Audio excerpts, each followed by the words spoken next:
एक लड़का होता है जो कि इंटर का पेपर देने के बाद एक दिन अपने पिताजी के पास जाता है और बोलता है कि पिताजी, आगे की पढ़ाई में मेरा मन नहीं लग रहा है। मैं दुकान सोच रहा हूँ खोलने के लिए, दुकान चलाने की मेरी इच्छा है। उसके पिताजी भी अपने बेटे की इच्छा पूरी करते हैं और घर में जो भैंस होती हैं उनको बेच करके दुकान खोल देते हैं। आखिरकार वो जो लड़का है किराना स्टोर चलाने लगता है और अच्छा खासा पैसे भी कमाने लगता है। देखते ही देखते हजारों रुपए महीने में कमाता है। लेकिन एक दिन उस लड़के के साथ कुछ ऐसा होता है कि उसका नाम सोशल मीडिया पे तेजी से वायरल होने लगता है। आखिरकार क्या हुआ था, पूरी कहानी इस वीडियो में बात करने वाला हूँ। जब आप सुनेंगे इसकी पूरी सच्ची कहानी तो वाकई में आप भी सोचने पे मजबूर हो जाएंगे और आपको भी कुछ सीखने को जरूर मिलेगा इस वीडियो से। बस लास्ट तक बने रहो और देखते रहो। नमस्कार दोस्तों, मैं विजय शंकर पाल। इस वीडियो को लाइक करना, चैनल को सब्सक्राइब करना। रोजाना शाम को 7 बजे हमारी एक नई वीडियो आती है, तो चैनल को सब्सक्राइब करके बेल आइकन को जरूर दबा लेना। बाकी आप लोग कहाँ से हमारी वीडियो देखते हैं कमेंट जरूर किया करिए। नेक्स्ट वीडियो में आप सभी का नाम जरूर लूँगा। तो चलिए स्टार्ट करता हूँ। आज की जो सच्ची कहानी सुनाने वाला हूँ ये है, उत्तर प्रदेश में एक ज़िला लगता है आगरा। यहीं पर एक थाना है हरि पर्वत और इसी थाने के अंतर्गत शास्त्री नगर एक इलाका पड़ता है। यहीं पर एक लड़का होता है जिसका नाम हेम शंकर होता है। वो बचपन में पढ़ने में बेहद कमज़ोर होता है। जब भी स्कूल में जाता था तो उसके टीचर उसे मार कर भगा देते थे, क्योंकि वो पढ़ने में कमज़ोर था, उसे कुछ आता नहीं था। लेकिन फिर भी किसी तरीके से घर के प्रेशर से वो स्कूल जाया करता था। धीरे धीरे वो कॉलेज में पहुंचता है और इंटर करने के बाद उसके पिताजी उसका एडमिशन बीए में करा देते हैं। लेकिन वो आगे की पढ़ाई रेगुलर नहीं करना चाहता था, इसलिए वो अपने पिताजी से बोलता है कि पिताजी, मैं आगे की पढ़ाई करने में मेरा मन नहीं लग रहा है। मैं नहीं चाहता हूँ कि आपका पैसा फालतू फूकूँ। और वो बोलता है पिताजी से कि मैं किराना स्टोर खोलना चाहता हूँ। उसके पिताजी बोलते हैं कि बेटा, तुम्हें भी कोई तजुर्बा भी नहीं है, कोई ऐसा नॉलेज नहीं है कि मैं तुम्हें किराना स्टोर खुलवा दूं और तुम पैसा कमाने लगोगे। ऐसा भी हो सकता है कि जो पैसे लगाऊं वो डूब जाएंगे। तो वो लड़का जो है अपने पिताजी से बोलता है कि पिताजी, मैं पैसा कमाऊंगा, लेकिन उसके लिए मैं सोचता हूं कि कुछ और करूं। उसके पिताजी बोलते हैं कि क्या है तुम्हारी प्लानिंग। वो लड़का जो है हेम शंकर जिसका नाम होता है, वो बोलता है कि मैं सोच रहा हूँ कि पहले किसी किराना स्टोर में काम करूँ और उससे लगभग साल भर की एक्सपीरियंस हो जाए, फिर अपना खुद का दुकान खोलूँगा। उसके पिताजी अपने बेटे की बातों पे सहमत होते हैं और फिर क्या था, हेम शंकर एक दुकान पे काम करने लगता है, किराने के दुकान पर। और वहाँ पे अच्छा खासा उसे तजुर्बा मिलता है, बहुत कुछ सीखने को मिलता है। धीरे धीरे करके साल भर बीत जाते हैं। अब उसे किराना स्टोर के बारे में अच्छा खासा नॉलेज भी हो चुका था। तो अपने पिताजी से बोलता है एक दिन कि अब मैं सीख चुका हूँ, अब मैं खुद का किराना स्टोर खोलना चाहता हूँ। उसके पिताजी बोलते हैं कि ठीक है। और घर पे कई भैंसें थी, उसको बेच करके, जिसको बिफेलो बोलते हैं, बेच करके उसके पिताजी पैसा इकट्ठा करते हैं और एक किराए का रूम ढूंढते हैं और वहाँ पर अपने बेटे हेम शंकर के लिए जो किराना स्टोर है वो खुलवा देते हैं। आखिरकार हेम शंकर की एक्सपीरियंस भी थी और वो किराना स्टोर चलाने लगता है। देखते ही देखते उसकी जो किराना स्टोर थी पैसे आने लगते हैं। अब उन्हीं पैसों से जो भी बचत होता था उन्हीं पैसों से और सामान लाता। धीरे धीरे करके जो किराना स्टोर है वो बड़ा होने लगता है। हेम शंकर की सोच होती है कि मैं अपने किराना स्टोर जो है उसे और बड़ा करूँगा। ऐसे ही धीरे धीरे टाइम बीत जाता है। धीरे धीरे उसके किराना स्टोर को 2 साल बीत जाते हैं। इधर उसके दुकान पे बहुत से ऐसे ग्राहक रहते थे जो कि सामान लेते थे और नोट करा देते थे, इकट्ठा पैसा या महीने में दिया करते थे। कुछ ऐसे देते थे, मतलब कुछ ऐसे रेगुलर कस्टमर भी बन चुके थे। इन्हीं बीच एक औरत होती है जो कि उसके दुकान के कुछ ही दूरी पर उसका घर होता है। वो आया करती थी, रोजाना इसके किराने पर से सामान ले जाती और जो हेम शंकर है उससे मुस्कुरा मुस्कुरा कर हंस करके बातें किया करती थी। हर बातों में कुछ ऐसा बोलती थी कि हेम शंकर बस उसका चेहरा ही देखता रह जाता था। आखिरकार उस औरत का नाम होता है अस्मा। अस्मा जो है वो रोजाना इसके यहाँ सामान ले जाती और कभी तो पैसा देती, कभी उधार लिखवा देती और कभी बाद में आकर के पैसा दे दिया करती थी। धीरे धीरे टाइम बीत रहा होता है। एक दिन की बात होती है, हेम शंकर बोलता है अस्मा से कि देखो अस्मा, तुम्हारा पैसा काफी उधार हो चुका है और उन पैसों को दे दो। तभी अस्मा बोलती है कि पैसा नहीं है अभी, बाद में दे दूंगी। हेम शंकर बोलता है कि देखो, मुझे और भी सामान लाने हैं, अगर पैसा आप लोग नहीं दोगे तो फिर सामान मैं कैसे ला पाऊंगा। आखिरकार अस्मा बोलती है कि देखो, पैसे हैं नहीं, अगर तुम्हें इतना ही जरूरत है तो मुझे ही ले लो। आखिरकार हेम शंकर हंसते हुए बोलता है कि तुम्हें लेकर मैं क्या करूंगा, तुम ठहरी 3 बच्चों की माँ। दरअसल अस्मा जो है उसके 3 बच्चे हो चुके थे और उसी समय अस्मा बोलती है कि भले ही 3 बच्चों की माँ हूँ, लेकिन मैं किसी कुंवारी औरत से कम नहीं हूँ, इस तरीके कुंवारी लड़की से कम नहीं हूँ। इस तरीके से जब अस्मा बोलती है तो हेम शंकर बोलता है कि तुम क्या दे सकती हो, और बातों ही बातों में दोनों एक दूसरे से हंसने ही लगते हैं। तभी हेम शंकर बोलता है कि अस्मा, तुम अपना मोबाइल नंबर दे दो जिससे मैं तुमसे बात कर सकूं। अस्मा अपना मोबाइल नंबर दे देती है और हेम शंकर फोन लगाता है, अस्मा से बात करने लगता है। अब हेम शंकर जो है अस्मा से बोलता है कि तुम उस दिन क्या देने की बात कर रही थी। अस्मा बोलती है कि तुम्हें जो चाहिए वो ले लो, कोई दिक्कत नहीं है। मेरा पति जो है वो बाहर काम करता है और वो साल भर में 6 महीने में एक बार आता है और मैं अपने 3 बच्चों के साथ यहाँ पर रहती हूँ। तुमसे तुम्हारे लिए सब कुछ है। जब इस तरीके से अस्मा बोलती है तो हेम शंकर वो मन ही मन समझ चुका था कि आखिरकार अस्मा क्या देना चाहती है। तभी एक दिन की बात होती है, शाम के टाइम जब उसकी दुकान बंद होने वाली थी, तभी हेम शंकर अस्मा से बोलता है कि तुम मेरे दुकान पर आ जाओ, कुछ काम है। तभी अस्मा जो है पहुंचती है हेम शंकर के दुकान पर और हेम शंकर अस्मा को, जैसे ही अस्मा अंदर आती है, हेम शंकर दरवाजा जो शटर है उसे गिरा देता है और फिर अस्मा को लेकर अंदर चला जाता है। दोनों एक दूसरे से बातचीत कर रहे थे, देखते ही देखते कब दोनों के बीच में शारीरिक संबंध बनता है, अस्मा और हेम शंकर के बीच में पता ही नहीं चलता है। अभी जो शारीरिक संबंध बनने वाला सिलसिला होता है ये रोजाना का हो जाता है।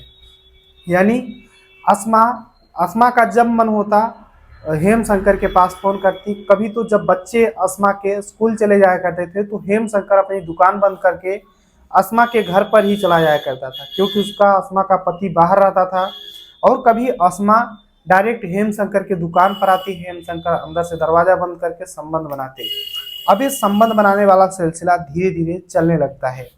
तभी अस्मा जो है हेम शंकर से बेहद खुश थी, क्योंकि हेम शंकर जो है शारीरिक सुख सुख के साथ साथ जो पैसे वाला सुख है वो भी दिया करता था। यानी जो भी उधार के पैसे होते हैं उन्हें माफ कर देता है और सामान अस्मा को जो भी जिस सामान की जरूरत पड़ती वो हेम शंकर से मांगती नहीं, बल्कि दुकान से निकाल कर लेकर चली जाती थी। अब ऐसे ही धीरे धीरे टाइम बीत रहा होता है। जो अस्मा है हेम शंकर के ऊपर खूब प्यार लुटाया करती थी। कभी कभी अस्मा हेम शंकर के लिए खीर बनाती, कभी अलग अलग पकवान बना करके हेम शंकर के दुकान पर ले आती पहुंचाती थी। अब ऐसे ही धीरे धीरे टाइम बीत रहा होता है। तभी अस्मा एक दिन हेम शंकर से बोलती है कि हेम शंकर, भले ही मेरे 3 बच्चे हैं, क्यों न मैं तुम्हारे ही साथ पूरी अब आगे की जिंदगी बिताऊं। हेम शंकर भी बातों बातों में बोल देता है कि ठीक है, अगर तुम्हें मुझसे शादी करनी है तो कर लो, कोई दिक्कत नहीं है। अब हेम शंकर तो शायद उस समय मजाक में बोला होगा, उसे लग रहा था कि इसकी 3 बच्चे हैं, क्या मुझसे शादी करेगी, लेकिन अस्मा जो है उन बातों को सीरियसली ले लेती है। अब अस्मा हेम शंकर को पति के रूप में मानने लगती है और अस्मा जो है अपना जो खुद का पति होता है उससे उसे हमेशा बोलती थी कि तुम बाहर ही रहो, पैसे की दिक्कत है, खर्चे नहीं है। अगर जब भी अस्मा का पति घर आने के लिए बोलता तो अस्मा घर की जिम्मेदारी, घर के दुखों को सुनाती और उसका पति बाहर ही रहता, घर पे आ ही नहीं पाता था। अब जो अस्मा और हेम शंकर का सिलसिला धीरे धीरे ऐसे चल रहा होता है। अब टाइम धीरे धीरे बीत रहा होता है। अब जब और थोड़ा टाइम बीतता है, अब ये बातें आसपास के लोगों को, पड़ोसियों को पता चलने लगती है कि आखिर हेम शंकर के दुकान पर अस्मा डायरेक्ट अंदर कैसे घुस जाती है रोजाना। और अब ये बातें कहते हैं ना, गलत काम कभी छिपता नहीं है। अब जब बातें धीरे धीरे पता चलने लगती हैं तो हेम शंकर के घर तक बातें पहुंच जाती हैं सुरागों के माध्यम से। अब हेम शंकर के पिताजी को जब कई लोग बताते हैं कि अस्मा नाम की एक औरत आपके बेटे के चक्कर में है, यानी गलत काम हो रहे हैं, तो हेम शंकर के पिता सोचते हैं कि अब मैं अपने बेटे की शादी कर दूं। दरअसल उस समय हेम शंकर की जो उम्र थी 26 साल हो चुकी थी और अस्मा जो थी वो 32 33 साल की महिला थी। आखिरकार हेम शंकर के पिताजी अपने बेटे की शादी तय करने लगते हैं और एक जगह शादी तय करने के बाद हेम शंकर को बताते हैं कि तुम्हारी शादी सेट हो गई है, अब जल्द ही शादी की तैयारियां करो और तुम्हारी शादी हो जाएगी। हेम शंकर को अचानक पता चलता है कि मेरे पिताजी मेरी शादी तय कर चुके हैं। तभी हेम शंकर उस महिला से जो अस्मा थी उससे बात करना कम कर देता है, यानी उससे अब कम बातें किया करता था। कभी बातें करता, कभी न करता। कभी अस्मा फोन लगाती तो हेम शंकर उसका नंबर ब्लॉक कर देता है। अब अस्मा दुकान पे भी आती तो वहां पर हेम शंकर दिखता नहीं, अंदर से बंद कर लेता, या फिर इस तरीके से दूरियां बनाना शुरू कर देता है हेम शंकर जो है। धीरे धीरे टाइम बीत रहा होता है। तभी अस्मा एक दिन बार बार फोन लगाती है और डायरेक्ट बोलती है कि हेम शंकर तुम मुझसे बात क्यों नहीं कर रहे हो, आखिर क्या हो गया है, अगर कोई दिक्कत हो तो मुझे बताओ ना। अस्मा जो है हेम शंकर से बोलती है। हेम शंकर बोलता है कि कुछ दिक्कत नहीं है, बस वही मेरी शादी तय हो चुकी है और मेरे पिताजी मेरी शादी एक जगह तय कर चुके हैं, जल्द ही मेरी शादी होने वाली है। अस्मा जैसी ये बात सुनती है मानो उसके पैरों तले जमीन खिसक जाती है। अस्मा हेम शंकर से बोलती है कि हेम शंकर तुम तो बोले थे मुझसे शादी करोगे, अब क्यों अपने बातों से कट गए। तो हेम शंकर बोलता है कि देखो ये मेरे बस की बात नहीं है, मेरे घर वाले खुद कहीं शादी कर रहे हैं तो मैं क्या कर सकता हूँ। अस्मा बोलती है कि तुम अपने आप के मालिक हो, तुम्हें तुम्हारे घर वाले जबरन तुम्हारी शादी कहीं क्यों करेंगे, तुम मुझसे शादी करो, मुझे धोखा मत दो। तभी हेम शंकर बोलता है कि देखो तुम्हारे 3 बच्चे हैं और तुम्हारा पति है, तुम अपने जीवन में खुश रहो और मैं दूसरी शादी अपनी कहीं और शादी करके मैं खुश रहूंगा। लेकिन अस्मा को ये बात पचती नहीं है, हेम शंकर से मिलने के लिए बोलती है। हेम शंकर बोलता है कि देखो मेरे पास टाइम नहीं है, वो फोन काट देता है। धीरे धीरे 3 दिन बीत जाते हैं। अस्मा बार बार मैसेज करती है हेम शंकर से मिलने के लिए, लेकिन हेम शंकर मना कर देता है मिलने से। अब जब 3 दिन बीत जाते हैं, अस्मा डायरेक्ट उसके दुकान पर पहुंचती है और हेम शंकर से बोलती है कि हेम शंकर तुम मेरा फोन क्यों नहीं उठा रहे हो। अस्मा जब हेम शंकर से बोलती है तो हेम शंकर बोलता है कि मेरा फोन खराब हो गया है, मैं अब तुमसे बात नहीं कर पाऊंगा। देखो मैंने तुमसे पहले ही बता दिया कि मेरी शादी दूसरे जगह तय हो चुकी है। लेकिन अस्मा को ये बात पच नहीं रही थी। हेम शंकर जैसे ही ऐसे झुकता है कुछ सामान लेने के लिए, अस्मा अपने हाथ में कुछ ली होती है और जो हेम शंकर है उसके ऊपर डाल देती है। अब हेम शंकर की शरीर जो है आग की तरह जलना शुरू कर देता है, वो चिल्लाने लगता है। तभी अस्मा जो है पुलिस को फोन करती है और बोलती है, पुलिस के पास फोन करने के बाद अस्मा बोलती है कि मेरे ऊपर किसी ने तेजाब डाल दिया है। आखिरकार पुलिस फौरन बताए हुए स्थान पर पहुंचती है। जब वहां पर पहुंचती है तो पुलिस देखती है कि वहां पर कोई औरत नहीं है बल्कि एक व्यक्ति है जिसका नाम हेम शंकर है, उसके ऊपर तेजाब पड़ चुका है। आखिरकार पुलिस फौरन हेम शंकर को हॉस्पिटल ले जाती है और हॉस्पिटल ले जाने के बाद उसका इलाज शुरू हो जाता है। थोड़ा जब सही होता है हेम शंकर तो पुलिस हेम शंकर से एक एक बातें पूछना शुरू कर देती है। तब हेम शंकर पूरी बातें शुरू से लास्ट तक पुलिस को बताता है और वही पुलिस के माध्यम से जो बातें हमारे तक पहुंची हैं सोशल मीडिया तक पहुंची, और ये बातें देखते ही देखते सोशल मीडिया पूरे आगरा, पूरे उत्तर प्रदेश, पूरी भारत में फैल जाता है कि एक प्रेमिका ने अपने प्रेमी के ऊपर तेजाब डाल दिया है। अब पुलिस लग जाती है अस्मा को गिरफ्तार करने के लिए। पुलिस फौरन उसका नंबर, लोकेशन ट्रेस कर लेती है और मुश्किल से 4 से 5 घंटे लगते हैं, अस्मा को गिरफ्तार कर लिया जाता है। आखिरकार अस्मा पुलिस के कस्टडी में हो जाती है। तभी अस्मा बोलती है कि पुलिस वाले जब अस्मा से पूछते हैं कि तुमने इस हेम शंकर के ऊपर तेजाब क्यों डाला, तो अस्मा बोलती है कि इसने मुझसे शादी करने का वादा किया था और फिर दूसरे जगह शादी कर रहा था, मुझसे बात भी नहीं कर रहा था, तो मैं क्या करती, गुस्से में आकर के इसके ऊपर तेजाब डाल दी। मुझे लगा कि अगर ये मेरा नहीं तो किसी और का भी नहीं होगा। आखिरकार अस्मा के ऊपर पुलिस गंभीर धाराओं में मुकदमा दर्ज करती है और उसे अभी सलाखों के पीछे पहुंचा दी है।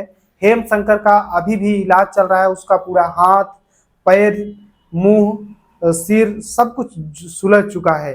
बाकी अभी उसकी जो तबीयत है थोड़ा ठीक हो रही है। बाकी इस पूरी कहानी में आप अपनी राय जरूर देना है। पूरी कहानी जो है सुनाने का उद्देश्य किसी को परेशान करना या दुख पहुंचाना नहीं, बल्कि आप सभी को जागरूक करना है। जहां भी रहें अपना और अपनों का ख्याल रखें, सुरक्षित रहें।